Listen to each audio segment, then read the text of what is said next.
Les saludo muy cordialmente, mis queridos hermanos y amigos. Muchas gracias por sintonizar nuestro simposio sobre la última generación. Durante los 4 próximos días vamos a tener 30 presentaciones sobre este tema específicamente y tendremos también 2 foros de preguntas y respuestas. Hoy vamos a hablar sobre la última generación y haremos muchos comentarios introductorios. Pero antes, comencemos con una oración.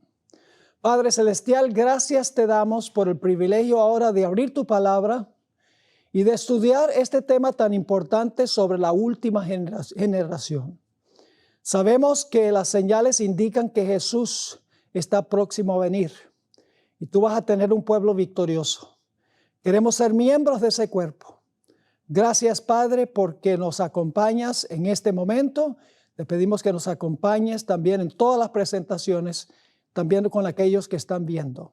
Gracias te damos por el privilegio de la oración y te imploramos esto en el precioso nombre de Jesús. Amén.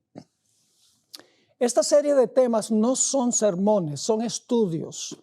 En realidad, lo que vamos a hacer es estudiar este tema desde diferentes perspectivas, dependiendo de quién está haciendo la presentación. Yo voy a seguir mis notas muy cuidadosamente porque tengo la tendencia a ampliar puntos y entonces solamente termino la mitad del material. En 1975, la Casa Publicadora del Sur en los Estados Unidos publicó una obra titulada La Perfección, la posibilidad imposible, en inglés Perfection, the Impossible Possibility. 4 eruditos de la Iglesia Adventista escribieron capítulos para este libro. Herbert Douglas, Edward Heppenstall, C. Mervyn Maxwell y Hans LaRondelle. Con pequeñas variaciones, Herbert Douglas y Mervyn Maxwell estaban en la misma página y Edward Heppenstall y Hans LaRondelle presentaron puntos de vista similares. En el presente existen en la Iglesia Adventista del Séptimo Día 2 puntos de vista en cuanto a la última generación y la perfección. Los 2 grupos tienen varios puntos en común, o puntos en que concuerdan. Permítame mencionar algunos de ellos. Los 2 grupos están de acuerdo que la puerta de la gracia se cerrará antes de la segunda venida de Jesús. Los 2 grupos concuerdan que después de cerrarse la puerta de la gracia, los fieles pasarán por un terrible tiempo de angustia en esta tierra.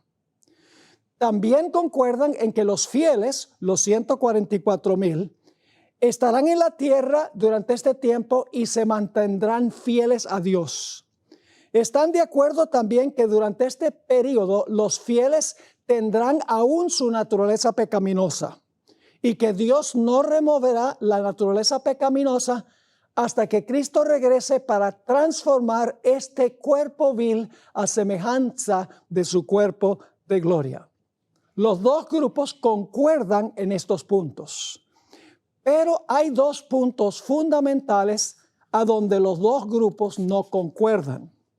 En primer lugar, continuará Jesús intercediendo por los pecados del remanente durante el tiempo de angustia después de cerrarse la puerta de la gracia. Un grupo dice que sí, otro grupo dice que no.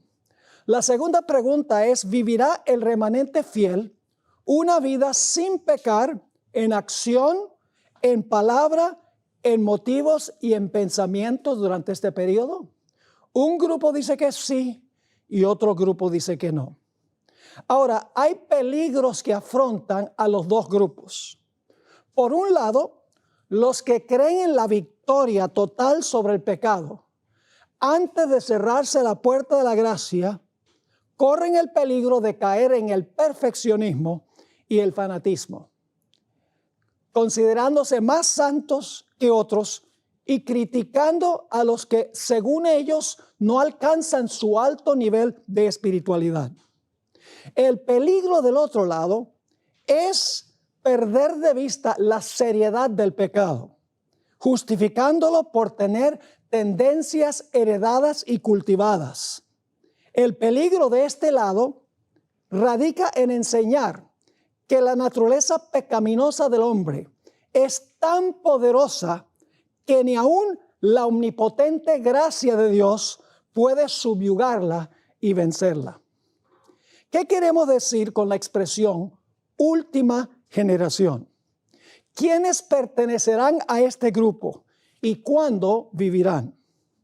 La expresión última generación se refiere al remanente fiel que el libro de Apocalipsis describe como los 144,000.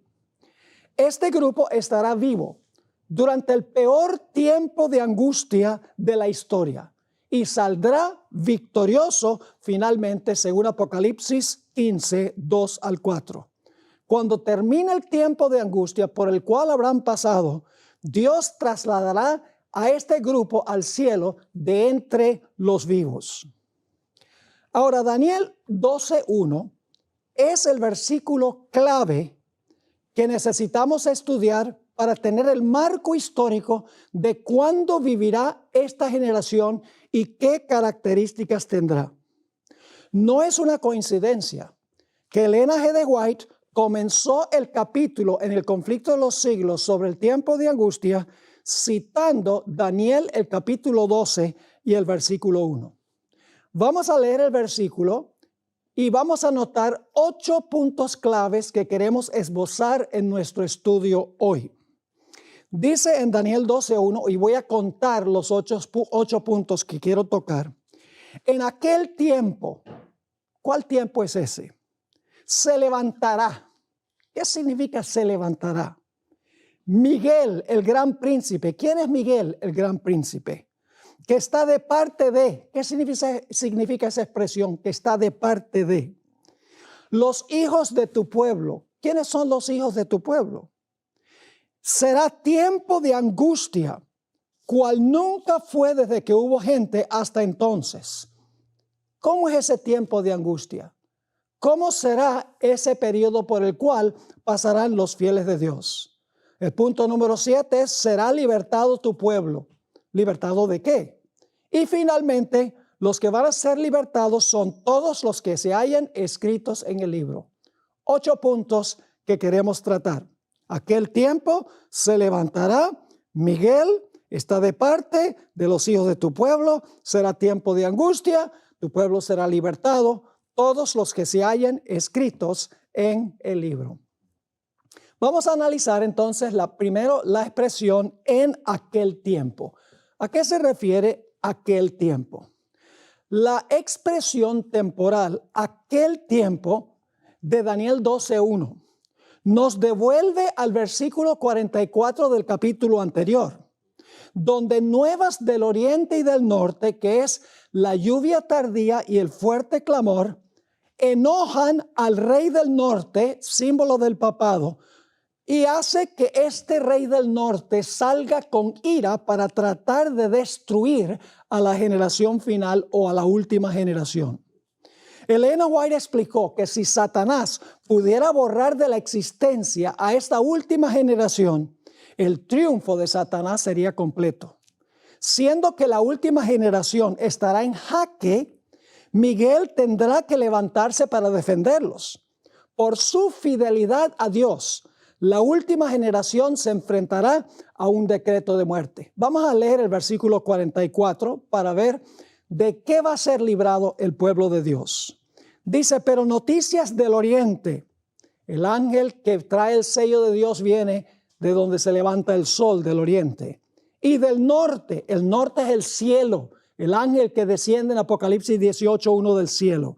Pero noticias del oriente y del norte lo atemorizarán al rey del norte. Una mejor traducción es lo alarmarán. Y por eso saldrá con gran ira para destruir y matar a muchos. Quiere matar a la última generación.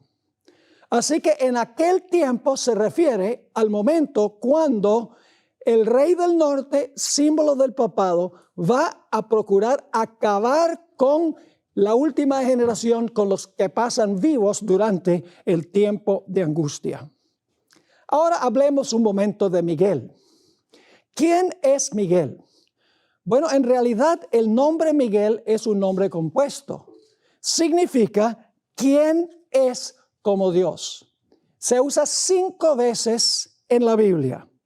En cada caso donde se usa la palabra Miguel o el nombre Miguel, el Señor Jesucristo o Miguel está en controversia o en batalla con Satanás y Miguel siempre gana en la batalla. El nombre es muy significativo porque durante el tiempo de angustia, el mundo rebelde estará exclamando esto en Apocalipsis 13:4. ¿Quién es como la bestia y quién puede lidiar con ella? En respuesta, Miguel responderá, ¿quién es como Dios y quién puede lidiar contra él? Tendremos más que decir en cuanto a esto un poco más adelante. Ahora notemos la expresión se levantará. Ya hemos visto que en aquel tiempo se refiere al momento cuando el pueblo de Dios, la última generación, los que pasan vivos por el tiempo de angustia, van a estar en jaque, en peligro de ser destruidos. Nos dimos cuenta que Miguel es una referencia a Cristo Jesús, quien es como Dios. Ahora vamos a ver qué significa la expresión se levantará Miguel. ¿Qué significa esta expresión? La respuesta es que cada vez que aparece esta expresión en el libro de Daniel, se refiere al momento en que un rey se sienta en el trono para comenzar a gobernar. Y tengo varias referencias en paréntesis.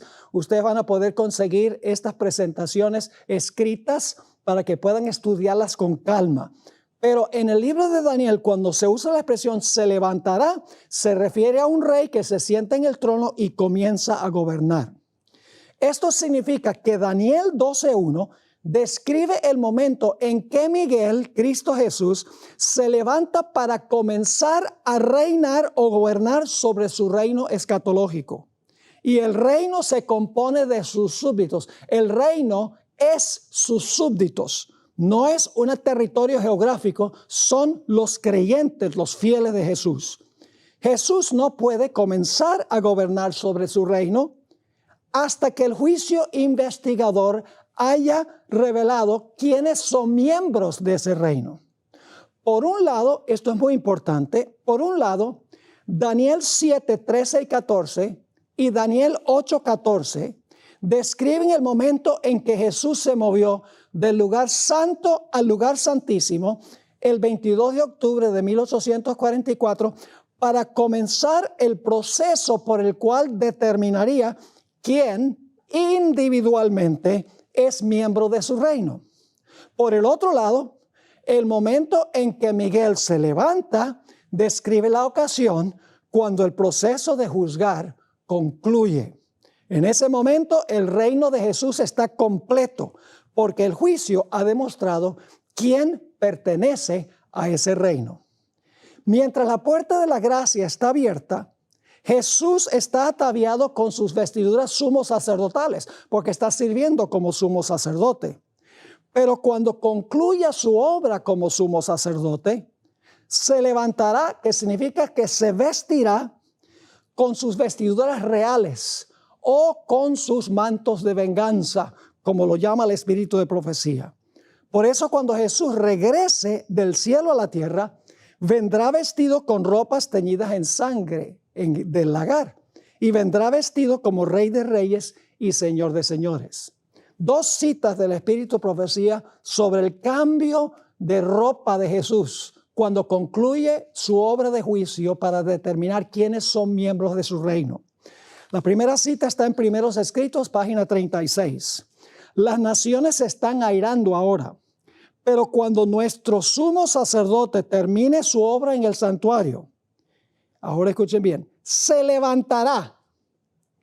Cuando concluye su obra en el santuario, ya determinado por el juicio investigador quién es miembro de su reino, se levantará, se pondrá las vestiduras de venganza y entonces se derramarán las 7 postreras plagas. En otra cita que se encuentra en el mismo libro, Primeros Escritos, página 280, ella escribió, entonces vi que Jesús se despojaba de sus vestiduras sacerdotales y se revestía con sus más regios mantos reales. Llevaba en la cabeza muchas diademas. Esto es lenguaje de Apocalipsis del capítulo 19, como vamos a ver. Llevaba en la cabeza muchas diademas, una corona dentro de otra. Rodeado de la hueste angélica, dejó el cielo. Las plagas estaban cayendo sobre los moradores de la tierra. Así que Jesús se va a cambiar los mantos cuando se cierre la puerta de la gracia. Ya no va a ser intercesor. Ya va a venir como Rey de Reyes y Señor de Señores. Elena White no está inventando. Apocalipsis 19 lo dice. Vamos a leer los versículos 11, 12 y 14.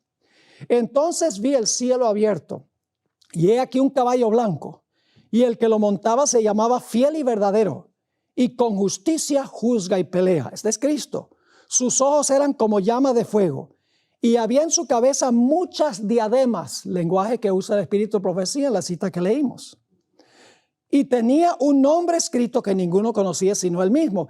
Y no viene solo, sino que dice en el versículo 14, y los ejércitos celestiales vestidos de lino finísimo, blanco y limpio, le seguían en caballos blancos. Ahora escuchen, si Jesús está ahora sirviendo como sumo sacerdote, está vestido como sumo sacerdote. Pero cuando regresa vestido como Rey de Reyes. Tiene que haberse cambiado cuando se cerró la puerta de la gracia. El folleto de la escuela sabática para el primer trimestre del año 2020 explicó el significado de la expresión se levantará. Dice así: en primer lugar, el verbo levantará evoca el ascenso de los reyes para conquistar y para reinar. Contrario a lo que piensan muchos, Jesús no va a recibir el reino de manos de su Padre cuando regrese a este mundo por segunda vez. Daniel 7, 13 y 14 dice explícitamente que Jesús va a ir al anciano de días en el cielo para recibir el reino. Cuando termina el juicio de los vivos, de los creyentes vivos y muertos, Jesús tomará posesión del reino porque el número de sus súbditos está completo. Ahora, voy a leerles una cita del Espíritu de Profecía sobre esto. Primeros Escritos 280. Está hablando cuando la puerta de la gracia se cierra. Todo caso había sido decidido para vida o para muerte. Ya Jesús había determinado cuál es su reino. Porque toda la gente en el juicio se determinó si eran fieles o no. Todo caso había sido decidido para vida o para muerte. Mientras Jesús oficiaba en el santuario, ese cuando la puerta estaba abierta, había proseguido el juicio de los justos muertos y luego el de los justos vivientes. Cristo, habiendo hecho expiación por su pueblo y habiendo borrado sus pecados, había recibido el reino. Ahora, ¿qué es el reino? Estaba completo el número de los súbditos de su reino. Su reino son sus súbditos y el juicio determina quiénes son sus súbditos. Así que dice, estaba completo el número de los súbditos del reino y consumado el matrimonio. El matrimonio es lo mismo que tomar el reino. Es la misma cosa con diferentes simbolismos. El reino y el poderío fueron dados por el Padre a Jesús y a los herederos de la salvación. Y Jesús iba a reinar como Rey de Reyes y Señor de Señores. Si Jesús regresa en su segunda venida como Rey de Reyes y Señor de Señores, entonces tiene que haber recibido el reino antes de regresar. Ahora, en varias parábolas de Jesús, Él enseñó que iba a recibir el reino en el cielo antes de la segunda venida. Solo mencionaremos 3 de las parábolas que contó Jesús que enseñan esto. Al comenzar la parábola de las minas, Jesús dijo, la parábola de las minas, voy a leer solo Lucas 19, 12. Dijo pues, un hombre, que es Jesús, un hombre noble, se fue a un país lejano, eso es el cielo, para recibir un reino. Jesús fue al cielo para recibir un reino. Y luego dice, y volver. Esa es la segunda venida. Mateo 22, 1 al 14 enseña lo mismo. En la parábola del manto de bodas, mientras que se está predicando el evangelio aún, Dios examina los mantos de todos aquellos que en algún momento profesaron recibir a Jesús como Salvador personal. con el fin de separar a los verdaderos creyentes de los creyentes falsos. Y se encuentra uno allí que no tenía el manto. Entonces yo pregunto, ¿será entonces que Dios devolverá a la tierra a los que fueron falsos creyentes? Esta parábola enseña la misma lección que la parábola del trigo y la cizaña y la parábola de la red. Es decir, el examen de los mantos no viene cuando todos los fieles están en el cielo. Entonces Jesús sale y dice, ¿y cómo entraste tú aquí sin tener el manto? No, eso no va a pasar en el cielo. Eso se decide examinando los registros antes que Jesús regrese. El tercer pasaje es Lucas 12, 35 al 37. Dice Jesús, estén ceñidos vuestros lomos y vuestras lámparas encendidas. Y vosotros sed semejantes, está hablando a sus discípulos, sed semejantes a hombres que aguardan que su Señor regrese de las bodas. Los fieles deben esperar que su maestro regrese de las bodas. Entonces, ¿dónde es la boda? ¿Dónde toma el reino? Dos formas de decir lo mismo. En el cielo. Así que dice, y vosotros sed semejantes a hombres que aguardan a que su Señor regrese de las bodas, para que cuando venga y llame, le abran enseguida. Bienaventurados aquellos siervos a los cuales su Señor, cuando venga, haya velando. Y luego entonces viene la recepción. Eso sí va a ser en el cielo. De cierto os digo que se ceñirá y hará que se sienten a la mesa y vendrá a servirles. Ahora, esto es muy importante. Después de citar Daniel 12:1, en el primer párrafo del capítulo sobre el tiempo de angustia en el conflicto de los siglos, Elena White describió lo que va a transpirar inmediatamente después. Voy a leer Conflicto de los Siglos, página 600. Cuando Él abandone el santuario, las tinieblas envolverán a los habitantes de la tierra. Durante ese tiempo terrible, los justos, esto es la última generación, los justos deben vivir sin intercesor a la vista del santo Dios. Claro, porque se cambió la ropa de ya no es sumo sacerdote, ahora es rey. Se levantó para tomar la posición como rey de su reino. Sigue diciendo, nada refrena ya a los malos y Satanás controla por completo a los impenitentes empedernidos. La paciencia de Dios ha concluido. El mundo ha rechazado su misericordia, despreciado su amor y pisoteado su ley. Los impíos han dejado concluir su tiempo de gracia. El Espíritu de Dios al que se opusieron obstinadamente acabó por apartarse de ellos.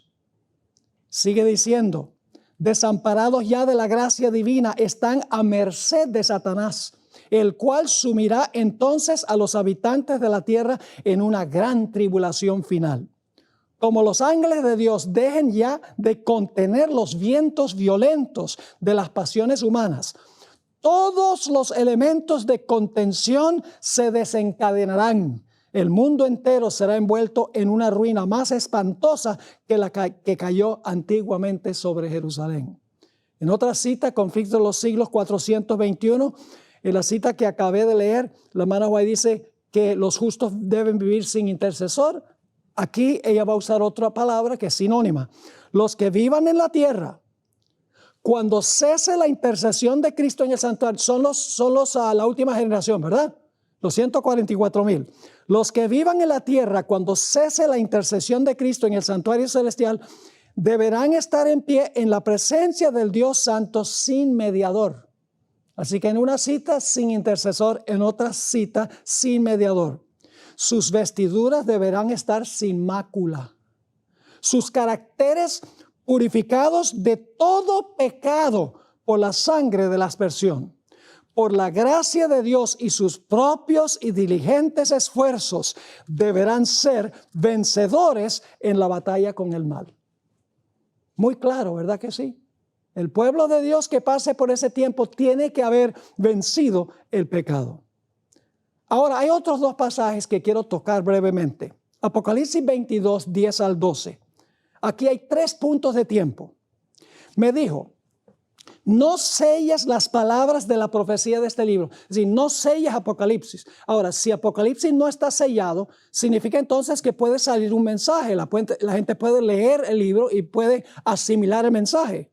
Pero luego dice, el tiempo está cerca. Es decir, el tiempo cuando se va a cerrar la puerta y ya la gente no va a sacarle beneficio al libro de Apocalipsis, es el cierre de la gracia. Y sigue diciendo, el que es injusto sea injusto todavía, y el que es inmundo sea inmundo todavía. El que es justo practique la justicia todavía, y el que es santo santifíquese todavía. Es decir, no sellas el libro, la puerta de la gracia está abierta. Llega el momento en que se declara que el injusto sigue siendo injusto y el impío sigue siendo impío, y luego viene la tercera etapa. He aquí, yo vengo pronto, esta es la segunda venida, y mi galardón conmigo para recompensar a cada uno según sea su obra. El otro pasaje es Apocalipsis 15 y el versículo 5 al 8. Nosotros ahora podemos entrar al santuario por fe. No podemos entrar físicamente, pero podemos entrar allá por fe. Ahora, fíjense lo que dice Apocalipsis 15, 5 al 8. ¿Qué va a pasar cuando las plagas sean derramadas? Dice, después de estas cosas miré, y he aquí fue abierto en el cielo el templo del tabernáculo del testimonio. El tabernáculo del testimonio es todo el santuario. El templo del tabernáculo es el lugar santísimo del santuario. Es decir, se abre el lugar santísimo ya no para que la gente entre, sino para que los ángeles de las plagas salgan. Sigue diciendo, y del templo salieron los 7 ángeles que tenían las 7 plagas, vestidos de lino limpio y resplandeciente, y ceñidos alrededor del pecho con cintos de oro. Y uno de los 4 seres vivientes dio a los 7 ángeles 7 copas de oro, llenas de la ira de Dios, que vive por los siglos de los siglos. Y ahora fíjense, cuando se derraman las plagas, el templo se abre para que los ángeles de las plagas salgan, y cuando las plagas caen, ya nadie puede entrar al templo. La gracia se cerró. Ya no hay mediación. Dice el versículo 8, y el templo, el lugar santísimo, se llenó de humo por la gloria de Dios y por su poder, y nadie podía entrar en el templo hasta que se hubiesen cumplido las 7 plagas de los 7 ángeles. Ese es el tercer punto. Ahora vamos al cuarto punto. ¿Qué significa estar de parte de? Miguel se levanta, se cierra la puerta de la gracia, su reino está completo, pero ahora dice, está de parte de los hijos de tu pueblo. El sentido de esta frase es que Jesús se levanta con el fin de proteger a los miembros de su reino, de la ira del rey del norte y de los seguidores del rey del norte. Notablemente, la palabra levantará y la expresión de parte de en hebreo son la misma palabra. Pero la palabra que acompaña a esa palabra levantará determina el significado de la palabra. Lo que está diciendo el texto es que Jesús se levantará para comenzar a reinar y para estar de parte de los miembros de su reino, es decir, para proteger a la última generación. Durante el tiempo de angustia, el rey del norte procurará destruir a los súbditos del reino de Cristo Jesús, la última generación. Jesús estará de parte de ellos, es decir, los va a defender. Como un pastor defiende a sus ovejas, como un esposo protege a su esposa, como un rey vasallo depende del soberano que lo proteja. El Señor Jesucristo se va a levantar para proteger a su pueblo. Varias versiones de la Biblia traducen la expresión de parte de con la palabra proteger. Para este momento el mediador ya no intercederá por su pueblo, sino que los defenderá. El intercesor se ha convertido en defensor. Aun cuando el pueblo de Dios tendrá que subsistir delante de un Dios santo sin intercesor por el pecado, no carecerá de un defensor. El Salmo 91 deja esto bien en claro. Ahora vamos a ver qué significa la expresión por los hijos de tu pueblo. ¿Quiénes son los hijos del pueblo de Daniel? Sería lógico pensar que como Daniel era un judío literal, también sus hijos deben ser judíos literales. Pero no es así. Los hijos del pueblo de Daniel son el Israel espiritual de la última generación. Claro, la pregunta que surge es esta. ¿Cuál principio hermenéutico nos permite decir que tu pueblo, por ejemplo en Daniel 9:25, donde Dios dice que las 70 semanas son para su pueblo, que esto se refiere al pueblo literal de Daniel, mientras que tu pueblo en Daniel 12:1 se refiere no a los judíos literales, sino a judíos espirituales. ¿Qué principio hermenéutico determina eso? Aún más, ¿por qué el monte santo en la oración de Daniel, en Daniel 9:16, se refiere al monte Sión literal en el Medio Oriente, mientras que la misma expresión en Daniel 11:45 se refiere a un Sión simbólico que abarca todo el mundo, a donde están reunidos todos los fieles? Hebreos 8:8 nos ayuda a comprender este principio hermenéutico. El texto dice que Dios prometió hacer un nuevo pacto con la casa de Israel y la casa de Judá. Dice en Hebreos 8:8, ya esto es para cristianos. Si leemos el texto literalmente, tendríamos que concluir que el nuevo pacto se aplica tan solo literalmente a Judá e Israel. Sin embargo, ningún cristiano de hoy diría que el nuevo pacto se aplica solo a los judíos. Claramente las palabras Israel y Judá en Hebreos 8:8 se aplica a todos los cristianos que creen en Cristo Jesús como Salvador personal, y no solo a los judíos literales. Jesús se refirió a la sangre de su sacrificio como la sangre del nuevo pacto que fue derramada para todos. Significa que el nuevo pacto no es solo para los judíos literales, sino es para todos los que creen en Cristo Jesús. Debemos entender este asunto de la siguiente manera. La expresión tu pueblo cambia del Israel literal al Israel espiritual en Daniel 12:1. Y la expresión el monte santo en Daniel 9:16 cambia del Israel literal al Israel espiritual en Daniel 11 y el versículo 45. La última generación no se compondrá solo de judíos literales. En realidad se compone de un Israel espiritual, todos los que han recibido a Jesús como Salvador personal. Punto número 6. Un tiempo de angustia. El versículo clave para entender el tiempo de angustia en Daniel 12:1 es Génesis 32 y el versículo 7. En este capítulo Jacob se angustió cuando oyó que su hermano Esaú venía para matarlo a él junto con su familia. Sin embargo, el temor a su hermano no era lo que embargaba especialmente a Jacob.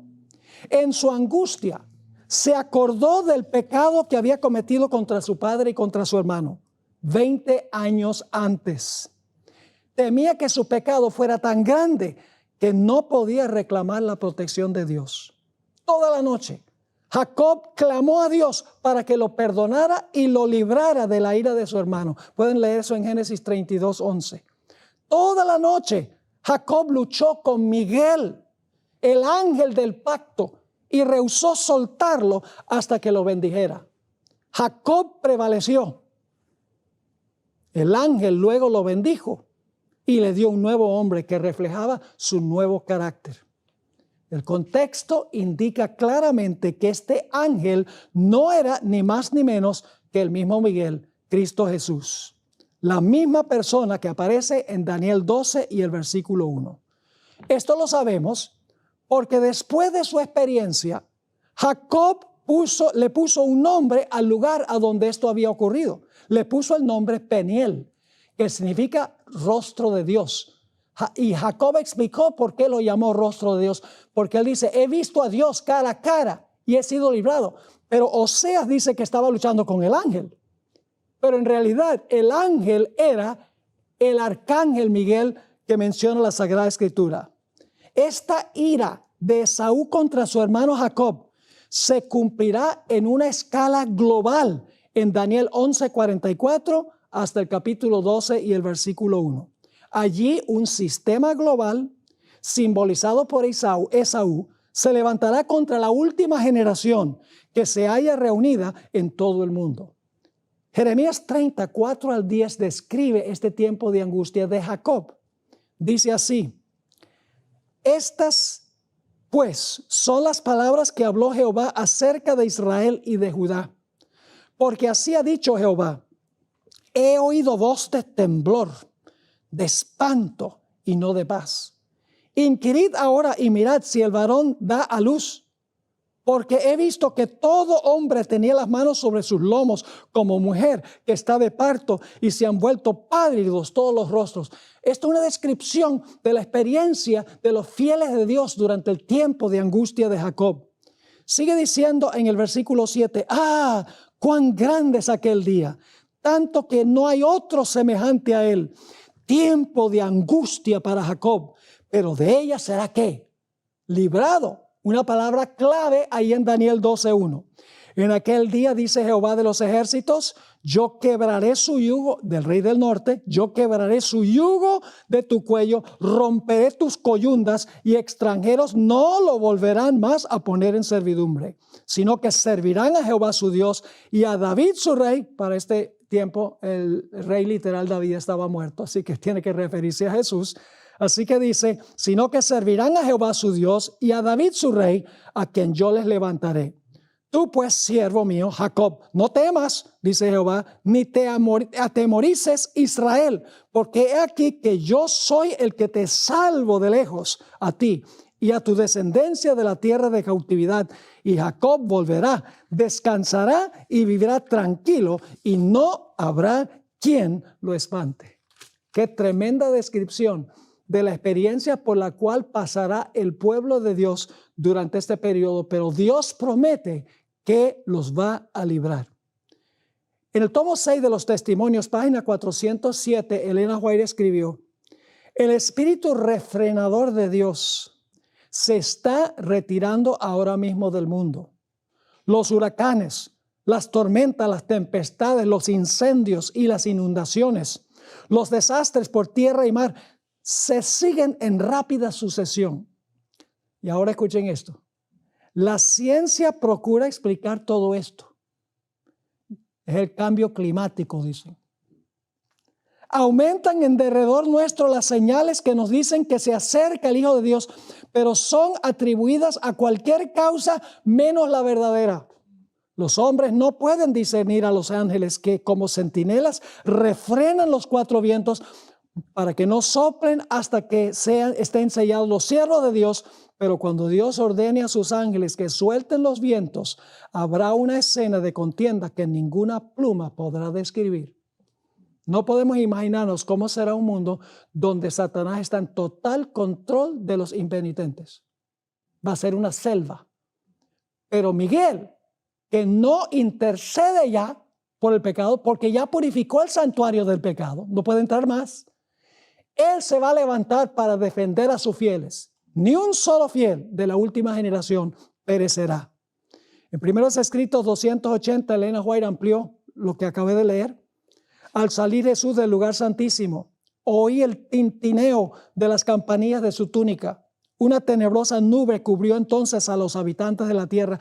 Ya no había mediador entre el hombre culpable y un Dios ofendido.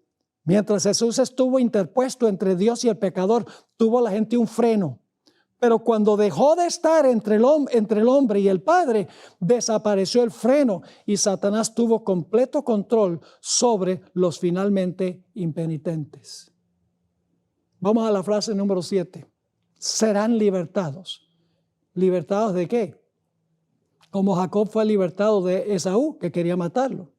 Libertados del deseo que tiene el rey del norte y sus seguidores de acabar con la última generación, con los fieles.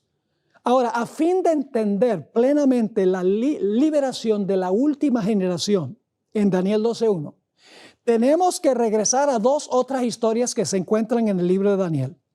La historia de Daniel 3 y la historia de Daniel 6. Estos dos capítulos tienen mucho en común e ilustran en miniatura las pruebas, la fe y la liberación de la última generación.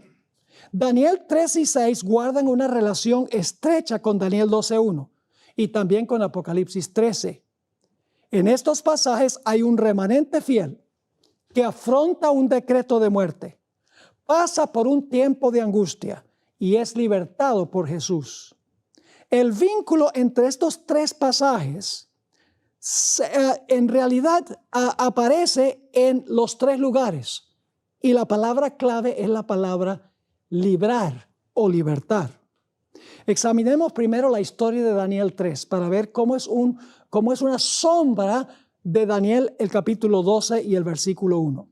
En este capítulo, el rey Nabucodonosor, quien por un tiempo se comportó como una bestia, levantó una imagen, mandó a todos a adorar la imagen, y el que no lo hiciera debía sufrir la muerte.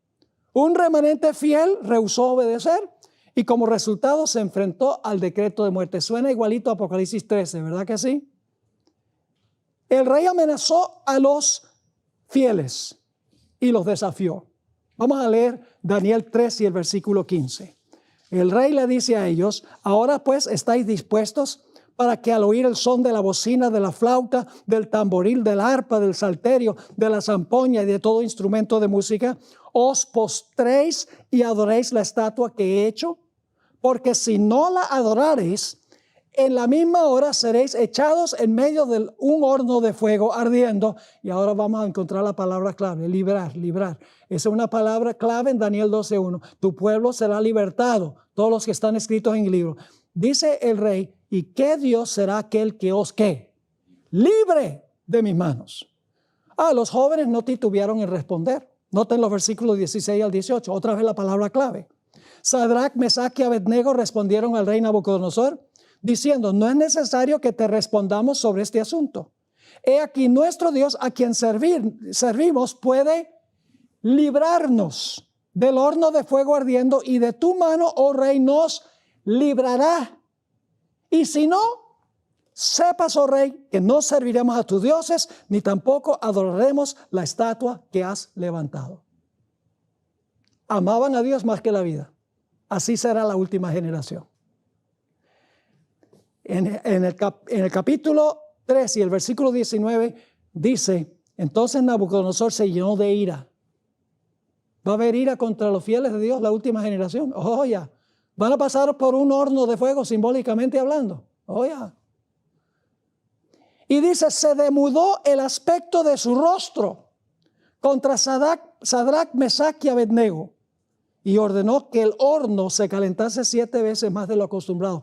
Es interesante la expresión: se demudó el aspecto de su rostro. La hermana White escribió en el comentario bíblico: atributos satánicos hicieron que su rostro se pareciera a la de un demonio. Y luego todos sabemos lo que pasó. Entró el Hijo de Dios al horno con ellos. Vamos a leer Daniel 3, 24 y 25. Entonces el rey Nabucodonosor se espantó y se levantó apresuradamente y dijo a los de su consejo: ¿no echaron a 3 varones atados dentro del fuego? Ellos respondieron al rey: ¿es verdad, oh rey? Y él dijo: he aquí yo veo 4 varones sueltos que se pasean en medio del fuego sin sufrir ningún daño, y el aspecto del cuarto es semejante al Hijo de los dioses. Esta es la versión Reina Valera del 60. La mayoría de las versiones traducen el Hijo de los dioses, porque ellos no pueden concebir cómo un rey pagano como Nabucodonosor podía pensar que este era el Hijo de Dios que nosotros conocemos. Pero Elena White explicó que Daniel y sus amigos le habían explicado al rey cómo era que se veía este ángel. Dice la sierva del Señor en la matutina, El Cristo Triunfante, página 180. Los cautivos hebreos le habían hablado a Nabucodonosor de Cristo, el Redentor que habría de venir, y a partir de la descripción recibida, el monarca reconoció la forma del cuarto en el horno ardiente como la del Hijo de Dios. Pero ahora hay un detalle muy interesante. Vamos al versículo 28 de Daniel capítulo 3. Claramente Nabucodonosor dijo: el cuarto es semejante al Hijo de Dios, pero ahora va a decir algo distinto. Daniel 3, 28. Dice que Daniel, el rey Nabucodonosor, dijo: bendito sea el Dios de Sadrac, Mesach y Abednego, quien envió su ¿qué? Su ángel. Bueno, ¿y no era el Hijo de Dios? Sí, pero el ángel, ¿cuál ángel? Miguel, el ángel Miguel, el libertador, porque el pueblo de Dios al final es librado por Miguel, que se le llama el arcángel. Envió sus ángeles, ¿para qué? para librar a sus siervos que confiaron en él. Y en Daniel 3:29 aparece otra vez la palabra librar, vez tras vez en este capítulo. Dice, por lo tanto, decreto, esto es Nabucodonosor, por lo tanto, decreto que todo pueblo, nación o lengua que dijere blasfemia contra el Dios de Sadrach, Mesach y Abednego sea descuartizado y su casa convertida en muladar, por cuanto no hay Dios que pueda librar como este. Ven cómo en figura, en miniatura, esta experiencia de los 3 hombres ilustra la experiencia global de la última generación. La otra historia en Daniel es la historia de cuando fue echado Daniel al foso de los leones. Vamos a leer Daniel 6 y el versículo 5. El conflicto es entre la ley de Dios y las leyes de los hombres.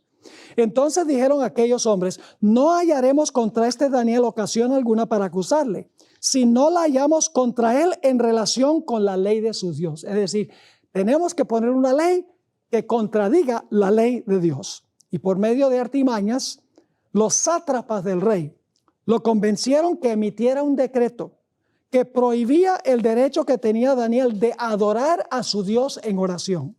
Vamos a leer Daniel 6 al 9. Entonces estos gobernadores y sátrapas se juntaron delante del rey y le dijeron así: Rey Darío, para siempre vive.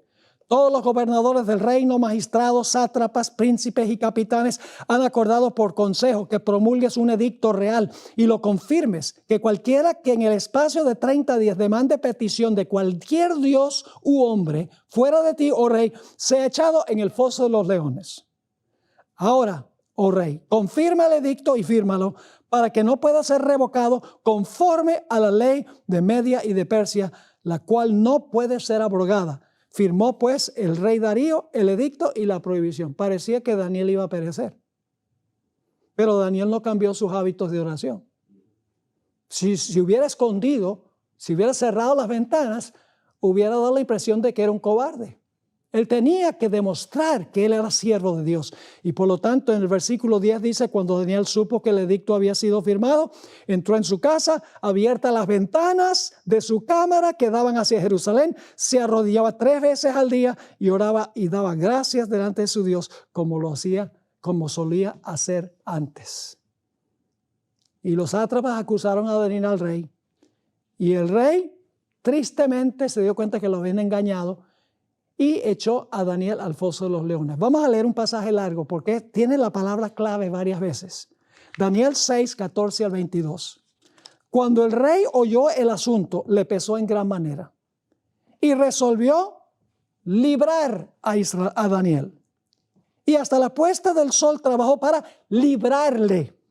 Pero aquellos hombres rodearon al rey y le dijeron: sepas, oh rey, que es ley de Media y de Persia que ningún edicto u ordenanza que el rey confirme puede ser abrogado. Entonces el rey mandó y trajeron a Daniel y le echaron en el foso de los leones. Y el rey dijo a Daniel: el Dios tuyo, quien tú ocasionalmente sirves, eso no dice, a quien tú continuamente sirves, él te libre. Está diciendo: yo no puedo. 17. Y fue traída una piedra y puesta sobre la puerta del foso, la cual selló el rey con su anillo y con el anillo de sus príncipes, para que el acuerdo acerca de Daniel no se alterase. Luego el rey se fue a su palacio, se acostó ayuno, ni instrumentos de música fueron traídos delante de él, y se le fue el sueño. El rey pues se levantó muy de mañana y fue apresuradamente al foso de los leones. Y acercándose al foso, llamó a voces a Daniel con voz triste y le dijo: Daniel, siervo del Dios viviente, el Dios tuyo a quien tú continuamente sirves, te ha podido, aquí está la palabra clave, librar de los leones. Entonces Daniel respondió al rey: oh rey, vive para siempre. Mi Dios envió su ángel. En un momento voy a demostrarles que es el mismo ángel que libró a los jóvenes del horno de fuego. Envió su ángel, el cual cerró la boca de los leones para que no me hiciesen daño, porque ante él fui hallado inocente y aún delante de ti, oh rey, yo no he hecho nada malo. Entonces se alegró el rey en gran manera a causa de él y mandó sacar a Daniel del foso, y fue Daniel sacado del foso y ninguna lesión se halló en él, porque había confiado en su Dios. Esa es la clase de personas que van a ser la generación final. prefieren morir que pecar. Confían implícitamente a Dios. Ahora, ¿quién fue el ángel que libró a Daniel del foso? En el libro Ministerio de Curación, página 59, Elena White escribió: aquel quien dominó los leones en su foso y anduvo con sus fieles testigos entre las llamas, está igualmente dispuesto a obrar en nuestro favor para refrenar toda mala propensión de nuestra naturaleza. Wow. Y luego después el rey da un decreto, como hizo Nabucodonosor en Daniel 3. Noten Daniel 6, 25 al 27. Entonces el rey Darío escribió a todos los pueblos, naciones y lenguas que habitaban en toda la tierra: paz os sea multiplicada. De parte mía es puesta esta ordenanza, que en todo el dominio de mi reino todos teman y tiemblen ante la presencia del Dios de Daniel. Porque Él es el Dios viviente y permanece por todos los siglos, y su reino no será jamás destruido, y su dominio perdurará hasta el fin. Ahora escuchen la palabra clave 2 veces. Él salva y libra, y hace señales y maravillas en el cielo y en la tierra. Él ha librado a Daniel del poder de los leones. La palabra libertado en Daniel 12:1 describe la generación final, ilustrado por la historia de Daniel 3 y la historia de Daniel 6. Último punto. Tenemos solamente 3 minutos más. Estoy corriendo lo más rápido posible porque hay demasiado material en este tema introductorio para que tengan el contexto de todo lo que se va a hablar. La frase escritos en el libro. Esta frase comprueba que cuando se cierra la puerta de la gracia, los casos de los santos vivos han sido examinados y sus nombres han sido retenidos en el libro de la vida.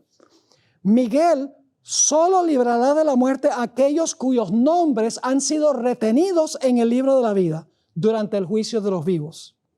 Cuando comienza el tiempo de angustia, después de cerrarse la puerta de la gracia, los nombres de la última generación quedarán grabados en el libro de la vida para siempre. Apocalipsis 3:5 dice claramente que Dios puede borrar nombres que están en el libro de la vida. Elena White describió la situación en que se encontrará la última generación durante el tiempo de angustia. Dijo lo siguiente: fue una hora de tremenda y espantosa angustia para los santos. Día y noche clamaban a Dios para pedirle que los librase. A juzgar por las apariencias, no había posibilidad de escapar. Los malvados, saboreando de antemano su triunfo, exclamaban: ¿por qué no os libra vuestro Dios de nuestras manos? ¿Por qué no os escapáis por los aires para salvar la vida? Pero los santos no los escuchaban. Como Jacob, estaban luchando con Dios. Los ángeles deseaban libertarlos. Noten la palabra otra vez. Pero habían de esperar un poco más. El pueblo de Dios debía beber el cáliz y ser bautizado con el bautismo. Los ángeles, fieles a su misión, seguían velando. Dios no quería que los paganos insultasen su nombre.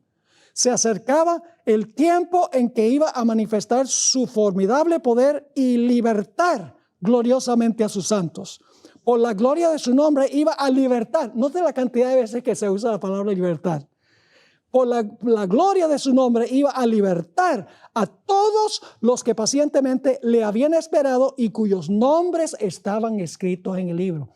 Eso demuestra que la generación de vivientes pasaron por el juicio, sus nombres fueron retenidos en el libro de la vida, porque dice, son librados todos los que están escritos en el libro. La hermana White escribió para terminar: Evento de los últimos días 121. Satanás les ofrece a los hombres los reinos del mundo si ellos les ceden la supremacía. Muchos hacen esto y sacrifican el cielo. Es mejor morir que pecar. Es mejor padecer necesidad que defraudar. Es mejor pasar hambre que mentir. Y en otra cita, Testimonios para la Iglesia, tomo 5, página 53.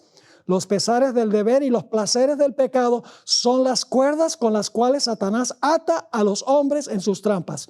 Solo los que prefieren morir antes que llevar a cabo un acto malo serán hallados fieles. Así será la última generación.